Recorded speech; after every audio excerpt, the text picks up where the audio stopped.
MBTI, ok? Tipologia Myers-Briggs, ok? Agora me fugiu o que era o I mesmo. É, era tipologia de type indicator, né? Uma tipologia, indicadores ali, Myers-Briggs. Por que Myers-Briggs? Porque é o sobrenome das duas mulheres que inventaram o teste, mãe e filha. Né? Então uma era Meyer alguma coisa, Myers, né? Perdão, eu sempre esqueço do S, e a outra acho que era Myers-Briggs, né? Então mãe e filha. Mãe, ambas estadunidenses, estavam tentando pesquisar um pouco sobre personalidade e outras coisas. Elas são escritoras, jornalistas, tem várias coisas, sabe? A mãe era muito entusiasta na leitura de psicologia. A filha, se eu não me engano, tem uma pós em psicologia. Ela não é formada em psicologia, assim como graduação, mas nos Estados Unidos funciona bem diferente, tá? Psicoterapeuta, tudo bem diferente. Então ela não é exatamente uma psicóloga, apesar de alguns lugares estarem falando que foi uma psicóloga que criou esse teste. Assim, por tabela ela é uma psicóloga, ok? Mas muito por tabela. Então elas ali pesquisaram e no retorno, durante a Segunda Guerra Mundial, principalmente para ajudar mulheres a se acharem no mercado de trabalho, né? Esse foi um dos principais motivos que eu já li que elas criaram essa tipologia. Elas criaram essa tipologia aqui. O que essa tipologia faz? Né? Vamos ver aqui se eu consigo pegar. Vamos tentar deixar esse aqui um pouquinho maior. Vocês estão vendo aqui, né, que tem 4 letrinhas. É bem provável que nas redes sociais vocês devem achar essas 4 letrinhas direto. Hoje em dia é junto com o signo, basicamente. Tanto que se você entrar no Tinder, ele vai perguntar: você quer colocar o teu signo? Tem as opções. E você quer colocar o teu MBTI? Vai ter as opções também logo depois do signo. Sério, é uma caixinha daquelas Dropbox, assim, que você arrasta, coloca tal ali, sabe? Vocês vão perceber que são sempre 4 letrinhas. Se vocês não conhecem ainda, né, se vocês não conhecem ainda, essas 4 letrinhas elas são dessa tipologia Myers-Briggs, ok? Vai ser sempre ou E ou I para começar, ou N ou S a segunda, ou F ou T a terceira, ou P ou J a quarta. Ou seja, cada uma dessas letrinhas vai corresponder a um construto teórico menor, ok? Então, são 4 construtos, certo? Não vou lembrar eles de cabeça agora. Eu lembro que tem introversão e extroversão, que é o E e o I. Daí eu acho que era um negócio de observação, umas coisas assim, sabe? É... E daí o que acontece? Cada um desses, como você viu, tem 2 letrinhas. Então, cada um deles tem uma resposta. Pode ser uma ou pode ser outra. Então, são 4 construtos.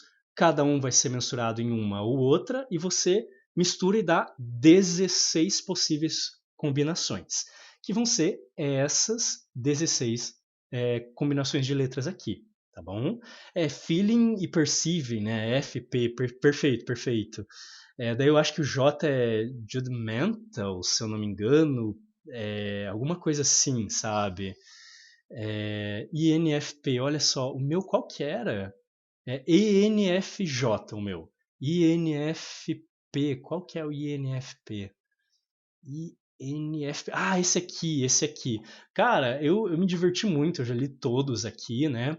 E assim, vamos começar com a questão da validade. O meu ele geralmente dá ENFJ, às vezes INFJ. Existe um site, se não me engano, chamado 16 Personalities, acho que é esse aqui, inclusive, que tem ele de graça para fazer na internet, mas você pode pagar para ter mais informação. Se não me engano, é algo do Instituto Myers-Briggs, um negócio assim, né? E o que acontece? Então, ele meio que de tabela foi criado por uma pessoa que era mais ou menos psicóloga. E o que acontece? Qual que é a teoria por trás? Opa, temos uma teoria da psicologia por trás. Qual que é?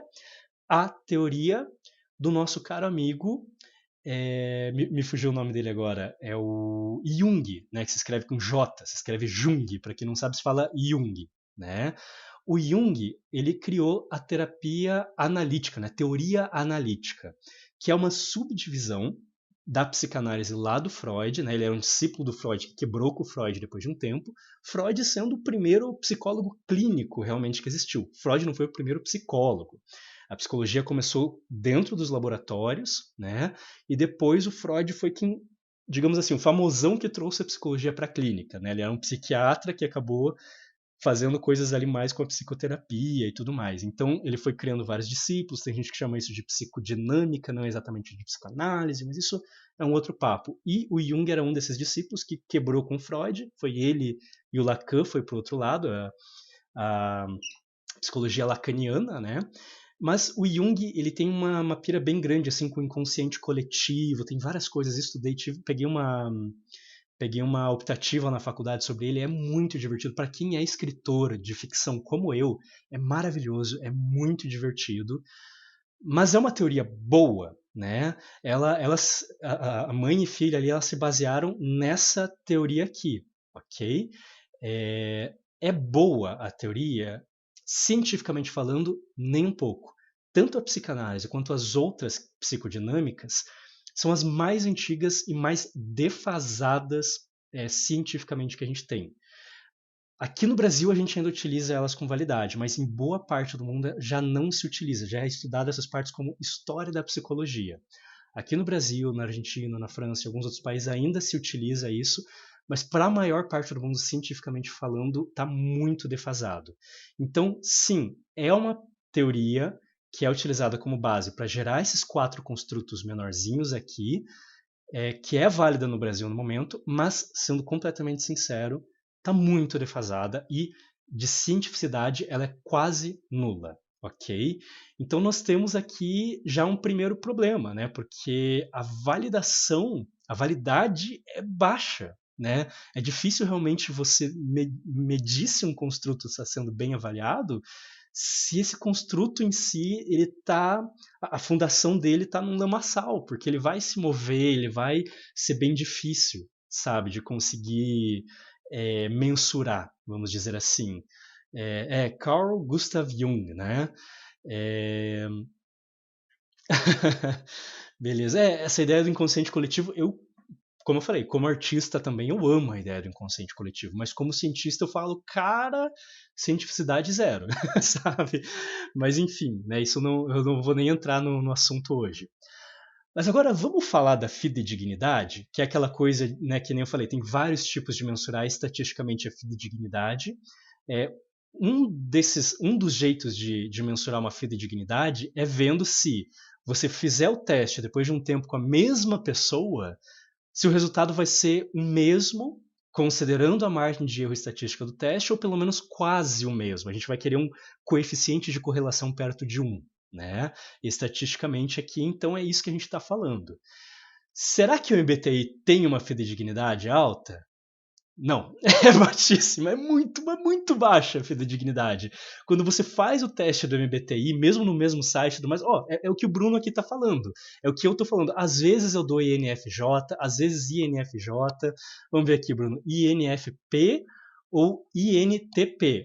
No nosso caso está mudando só uma letra, o meu, se eu sou extrovertido ou introvertido, o do Bruno é aquela T e a F, né? Que eu acho que é feeling. Ai, me fugiu agora. É feeling. Puxa. É feeling e. Ah, não vou lembrar aqui de cabeça. Mas enfim. Se tivesse aqui facilzinho. Deixa eu ver.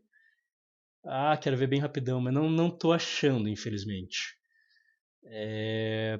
Aqui. Thinker ou feeler? Né? Pensador ou sentidor, vamos dizer assim. A pessoa mais sensível ou mais pensador, né?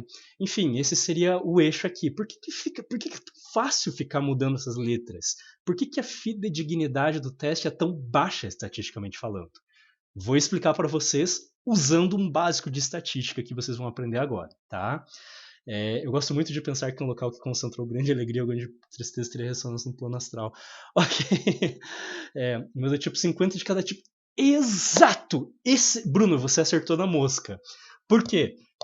Porque é muito comum que a maior parte das pessoas fique 50-50. O meu de introversão e extroversão também, ele fica variando num quase 50. E qual que é o problema disso?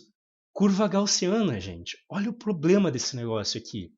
Curva gaussiana é o básico do básico do básico de uma estatística, quando a gente está falando de biologia, quando a gente está falando de ciências humanas. Se você não souber uma curva gaussiana, ou curva de distribuição normal, ou desvio, curva padrão, enfim, né, sino gaussiano, tem vários nomes que são todos a mesma coisa. Se você não souber o básico disso aqui, você não vai entender. Então vamos pegar, ó, esse aqui eu acho que é animal. Vocês estão vendo aqui, né? Basicamente, a curva gaussiana ela tem as suas variações, tem tendendo para a direita, tendendo para a esquerda.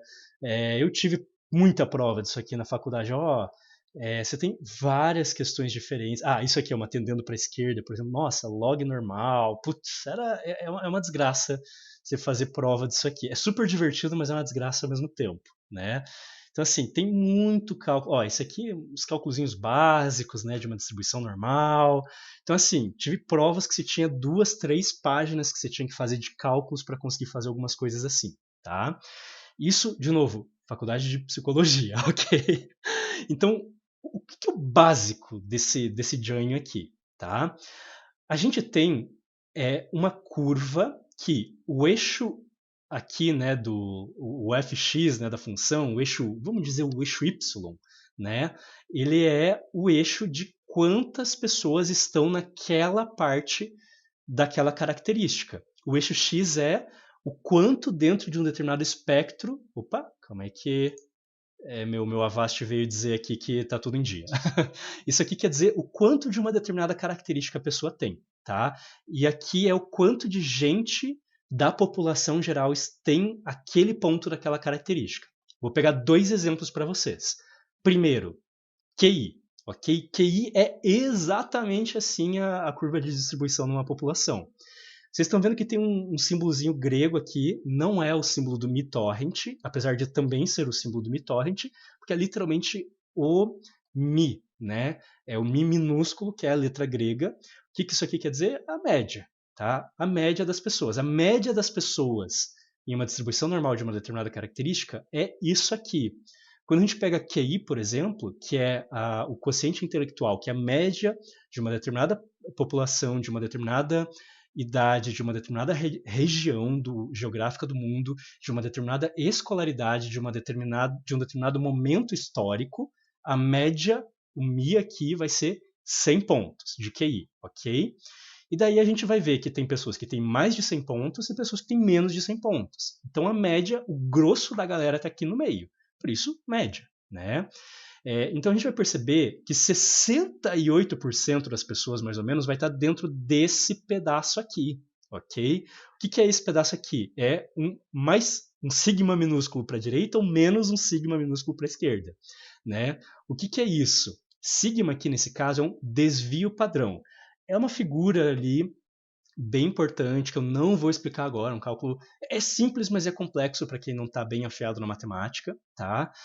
Mas é o desvio padrão. Por exemplo, no QI, se eu não me engano, assim, de cabeça, era quanto? Era 15 pontos, né?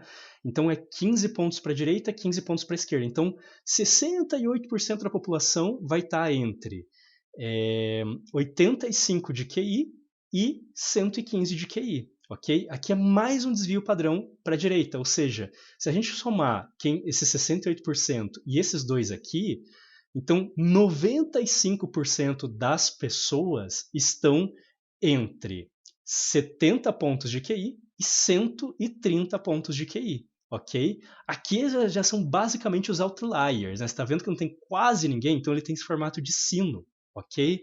Então, quanto mais vai saindo, mais vertiginosa começa a ser a curva, e daí ela dá uma diminuída bem grande, assim, né? Meio que tendendo a zero, vamos dizer assim, né? Para os dois lados aqui.